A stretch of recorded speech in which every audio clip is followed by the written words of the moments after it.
जय महाराष्ट्र मित्रांनो, नमस्कार. तुम्ही बघताय मराठी मसाला. बातमी थेट येते कोकणातून. कोकणात शिंदे गटाचे नेते आणि माजी मंत्री रामदास कदम यांना जोरदार धक्का. त्यांचे पुत्र आणि सध्या मंत्री असलेले योगेश कदम यांना सुद्धा जोरदार धक्का बसलेला आहे. कोकणात राजकीय भूकंप. रामदास कदम यांचा पुन्हा एकदा दारुण पराभव. ठाकरेंचा शिलेदार हा विजयी झालेला आहे. कोकणच्या राजकारणात मोठी उलथापालथ घडवून आणणाऱ्या निकालाने राजकीय वर्तुळात खळबळ उडाली आहे. ज्येष्ठ नेते असलेले रामदास कदम यांना अनपेक्षित आणि दारुण पराभवाचा सामना करावा लागलेला आहे आणि या निवडणुकीमध्ये सुपडा साफ झालेला आहे. इतकेच नव्हे तर त्यांच्या पुत्राला मतदारांनी नाकारलेले या ठिकाणी दिसत आहे. त्यांनी कितीही गाजावाजा केला आणि सांगितलं की आमचीच सत्ता कोकणात, रत्नागिरी जिल्ह्यात आणि संपूर्ण कोकणात आहे. तरीही जनतेने त्यांना का नाकारले आणि कोणती निवडणूक होती, सविस्तर आपण बघणार आहोत. जनतेवर. जर तुम्ही नवीन असाल तर चॅनल सबस्क्राईब करून बेल आयकॉन प्रेस करा. तर आपण बघणार आहोत की नेमकं काय झालेलं आहे. ठाकरे गटाचे निष्ठावंत शिलेदार म्हणून ओळखले जाणारे आणि रामदास कदम यांना दोन हात करणारे या निवडणुकीमध्ये त्यांचा दारुण पराभव करणारे मिलिंद नार्वेकर यांनी मोठ्या दिमाखात विजय मिळवलेला आहे. यामध्ये रामदास कदम यांना जोरदार धक्का बसलेला आहे. डॉक्टर बाळासाहेब सावंत कोकण कृषी विद्यापीठाच्या या महत्त्वाच्या निवडणुकीमध्ये शिंदे गटाचा दारुण पराभव झालेला आहे आणि ठाकरेंच्या शिलेदारांनी जोमात अशी एंट्री केलेली आहे. डॉक्टर बाळासाहेब सावंत कोकण कृषी विद्यापीठाच्या कार्यकारी परिषदेची महत्त्वाची निवडणूक होती. ही निवडणूक केवळ एका विद्यापीठाच्या कार्यकारी परिषदपुरती मर्यादित नसून कोकणातील शिवसेना राजकारणातील बदलते समीकरण आणि मतदारांच्या मनातील संदेश अधोरेखित करणारी ठरली आहे. कोकणातील लढत का ठरली प्रतिष्ठेची? कारण कोकण कृषी विद्यापीठाची कार्यकारी परिषदही संस्थेच्या धोरणात्मक निर्णयासाठी अत्यंत महत्त्वाची मानली जाते. शिक्षण, संशोधन, कृषी विस्तार सेवा आणि प्रशासनिक निर्णयांवर या परिषदेचा प्रभाव असतो. त्यामुळे या निवडणुकीकडे केवळ शैक्षणिक संस्थेच्या दृष्टीने नव्हे तर राजकीय शक्ती प्रदर्शनाच्या दृष्टीनेही पाहिले जात होते. रामदास कदम यांच्यासाठी ही लढत प्रतिष्ठेची होती. कोकण हा त्यांचा बालेकिल्ला असे मानले जातात. अनेक वर्ष त्यांनी या भागात संघटना उभी केली, स्थानिक पातळीवर प्रभाव निर्माण केला. परंतु यावेळी मतदारांनी वेगळाच कौल दिला. मतदारांनी दिला बदलाचा संदेश. या निवडणुकीत ग्रामीण भागातील प्रतिनिधी, कृषी तज्ज्ञ आणि विविध घटकांचे प्रतिनिधी मतदान करत होते.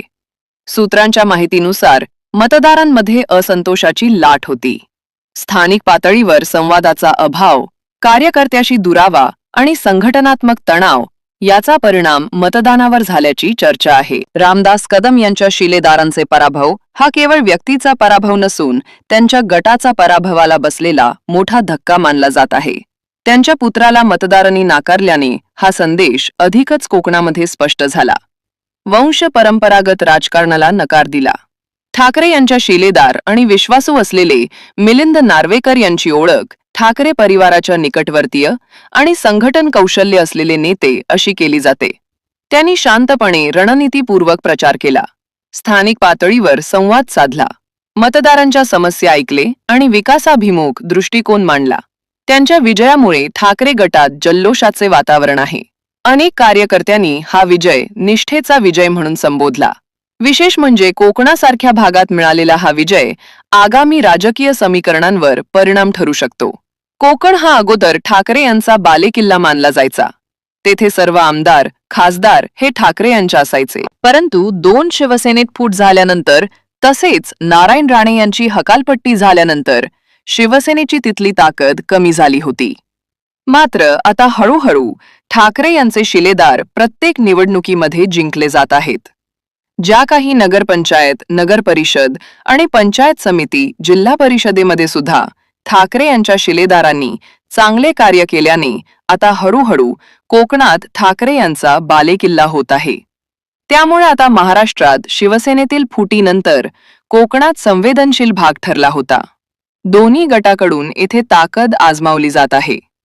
या पार्श्वभूमीवर झालेली ही निवडणूक म्हणजे एक प्रकारची सेमीफायनल मानली जात होती. रामदास कदम हे त्यांच्या गटाशी जोडलेले प्रमुख चेहरे मानले जातात. तर मिलिंद नार्वेकर हे ठाकरे गटाचे विश्वासू म्हणून ओळखले जातात. त्यामुळे या निकालाला प्रतिकात्मक महत्त्व प्राप्त झाले आहे. कार्यकर्त्यांची प्रतिक्रिया. निकाल जाहीर होताच कोकणात विविध ठिकाणी कार्यकर्त्यांनी जल्लोष साजरा केला. ढवळून ताशे, फटाके आणि मिठाई वाटप करून विजयाचा आनंद व्यक्त करण्यात आला. सोशल मीडियावर कोकणात ठाकरेंचा झेंडा अशी घोषणा असा ट्रेंड होता.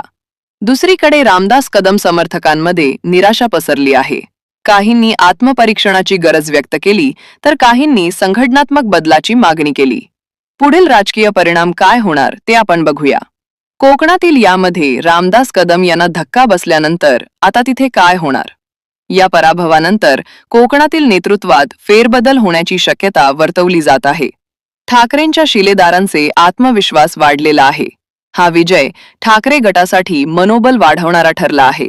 आगामी स्थानिक निवडणुकांवर या निकालाचा परिणाम होणार असून तो पुढील निवडणुकीमध्ये सुद्धा दिसू शकतो. वंश परंपरागत राजकारणावर प्रश्नचिन्ह निर्माण केलेले आहे. मतदारांनी स्पष्ट संदेश दिला आहे की कामगिरी महत्वाची. आडनाव नवे कृषी विद्यापीठ यासाठी काय बदल होणार?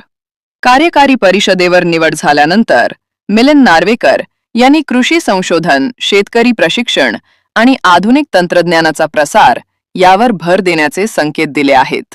आणि तसं त्यांनी तेथील लोकप्रतिनिधींना सुद्धा सांगितलं होतं. कोकणातील भात, आंबा, काजू आणि मत्स्य व्यवसाय क्षेत्रासाठी नवीन धोरणे आखण्याची सुद्धा अपेक्षा त्यांनी व्यक्त केली आहे.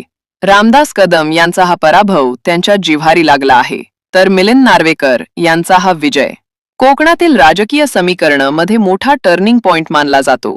मतदारांनी बदलाची इच्छा व्यक्त केलीय. हा निकाल केवळ एका परिषदेची निवड नाही, तर कोकणातील सत्ता समीकरणांचा नवा अध्याय आहे. आगामी काळात या निकालाचे पडसाद राज्याच्या व्यापक राजकारणात उमटण्याची शक्यता नाकारता येत नाही.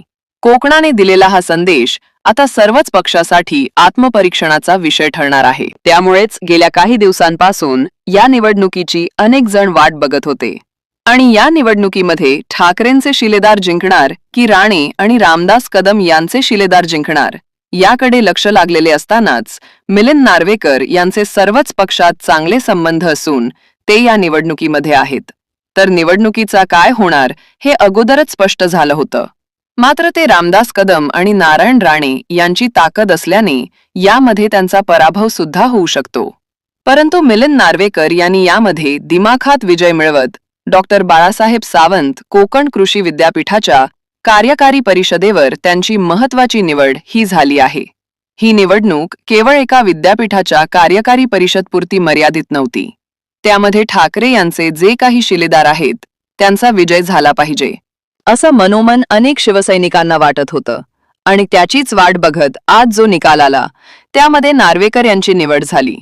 आणि शिवसैनिकांच्या मेहनतीचं जे काय ते फळ मिळालं आणि रामदास कदम आणि नारायण राणे यांचा हा पराभव झाल्याने शिवसैनिकांनी गुलाल उधळून विजयोत्सव साजरा केला. मित्रांनो, तुम्हाला काय वाटतं? रामदास कदम आणि नारायण राणे यांचा पराभव हा शिवसैनिकांसाठी अतिशय आनंदाची गोष्ट आहे. यापुढेही कोकणात हा ठाकरेंचा विजय होईल का? तुम्हाला काय वाटतं? तुम्ही सुद्धा तुमच्या प्रतिक्रिया कमेंट बॉक्समध्ये जरूर कळवा. धन्यवाद.